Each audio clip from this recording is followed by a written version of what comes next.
Spilt Fuel.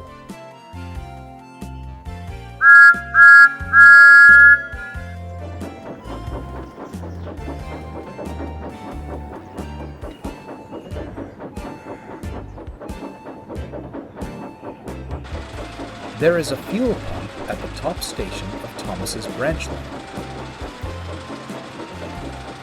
It is primarily used by Daisy, but Mavis sometimes tops up when she brings stone from the quarry.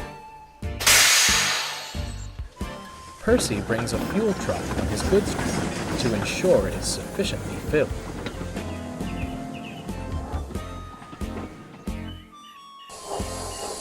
"We need coal and water," he remarked to Toby. "And I suppose fuel is their water. But what's their coal? It seems unnatural."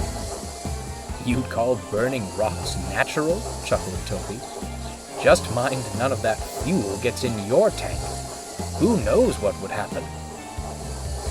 Percy gulped. He didn't fancy finding out. Early one morning, Mavis arrived with her stone trucks.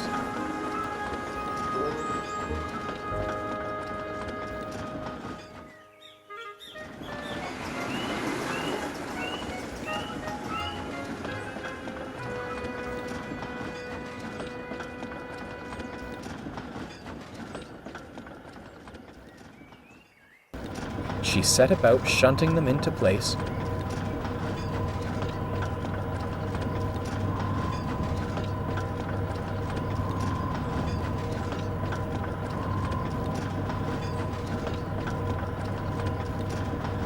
When her wheels lost their grip.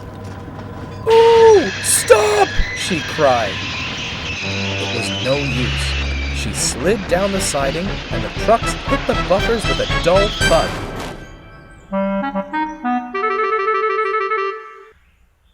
Her driver examined the tracks. "That's the trouble. There's oil on the line," he said, wiping the rails clean. At that moment, Daisy backed down to the platform.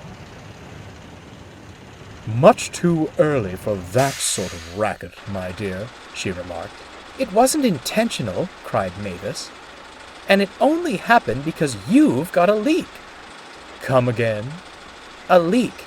You know, a hole, a puncture, a nick, "Yes, I know what a leak is," interrupted Daisy.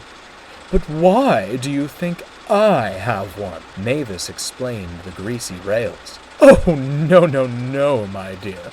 You have it all wrong," Daisy replied with grandiosity.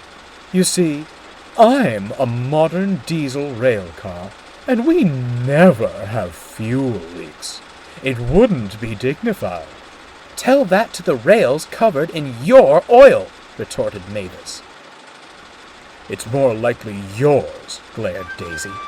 "A riffraff little shunter like you, banging about your quarry. Surprised your tank didn't rupture sooner." Daisy flounced away, leaving Mavis seething.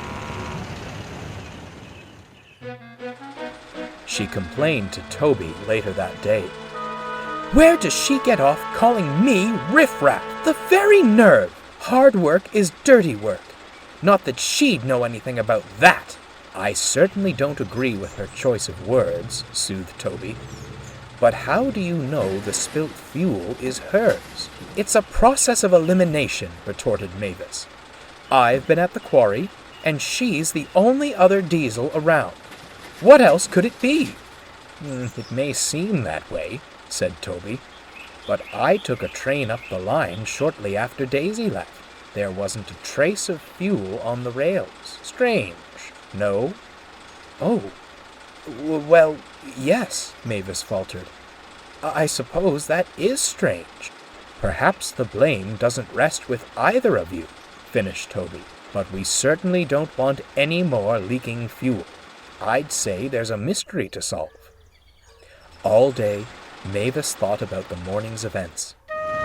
Perhaps she was missing something, and perhaps she owed Daisy an apology.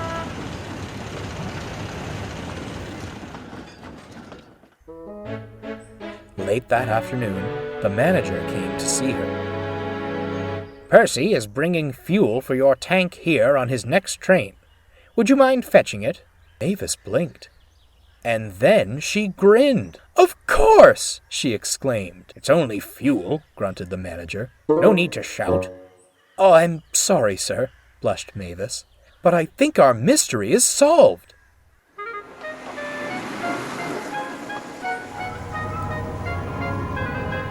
Daisy was still cross from the morning's argument when Mavis backed down beside her in the shed. "Come to blame me for something else, have you?" Before Mavis could answer, Percy fumed in. The trucks cackled like hyenas. Fuel tankers were directly behind him. "Careful, Percy," called Mavis. "You've got precious goods there." "Ha! They're more pestilent than precious. The worst behaved trucks I've ever pulled." "Well, we don't knock your coal about. Look what you've done," cried Daisy. Sure enough, fuel was dripping from the tanker behind Percy. Oh dear," he blushed. "You get that fuel into my tank this instant, before you leave any more of it on the rails," demanded Daisy. "Mavis can take the one you haven't damaged."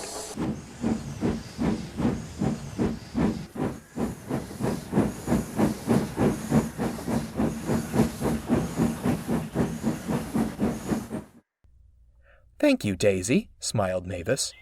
"I'm very sorry for accusing you." "An honest mistake, my dear," Daisy replied. "I must apologize for insulting you. It was rather clever of you to determine who the real culprit was." They glanced over to the fuel pump.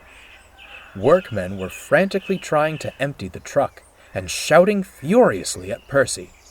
Despite his confusion about fuel, he vowed to be more careful in future, lest he incur the wrath of Mavis, Daisy, or the workmen ever again.